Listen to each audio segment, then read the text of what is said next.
It's been a year since Pakistan's general election.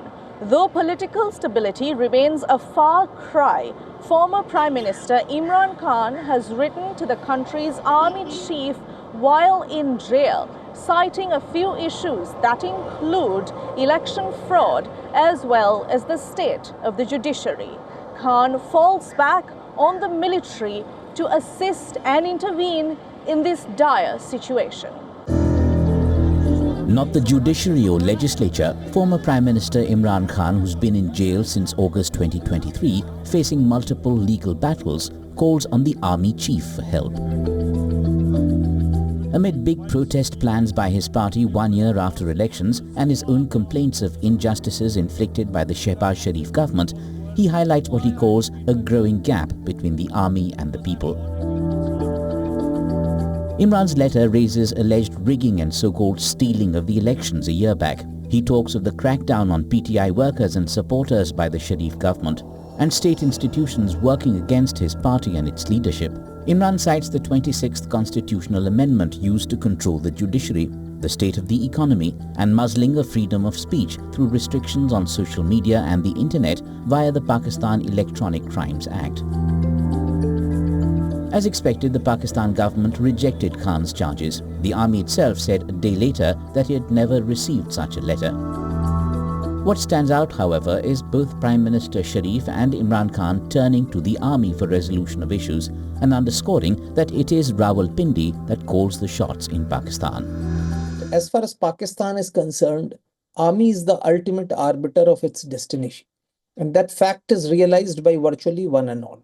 It may not be de jure in command, but de facto it is in command. So as far as Imran Khan is concerned, it knows that it is the establishment which is actually going after PTI, whereas judiciary and other organs are trying to give it some sort of a relief.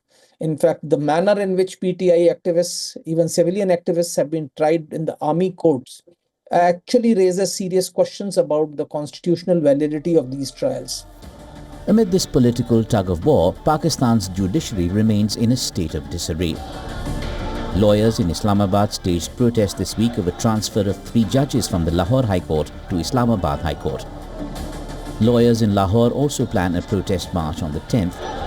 The legal fraternity says the transfers undermine independence of the judiciary. There's anger against the government for turning the judiciary into its puppet with the 26th Constitution Amendment, and that's just another aspect of a system in disarray.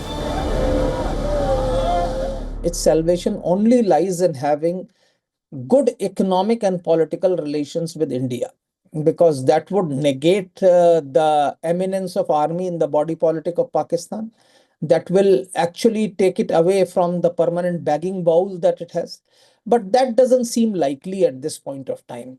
So I have no doubts whether Imran Khan comes or Shehbaz Sharif continues, or for that matter even Bilawal Bhutto comes, that the fundamental problems with Pakistan will get resolved, because certain problems emanate from the manner in which Pakistan was created and the basic ideology that governs it, that is the two-nation theory. So to my mind, these are fundamental problems which cannot be resolved by any government, whichever government comes to power.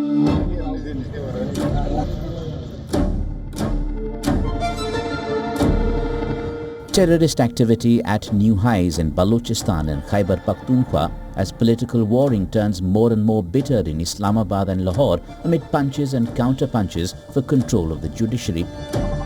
Democratic functioning remains a casualty, with the army calling the shots.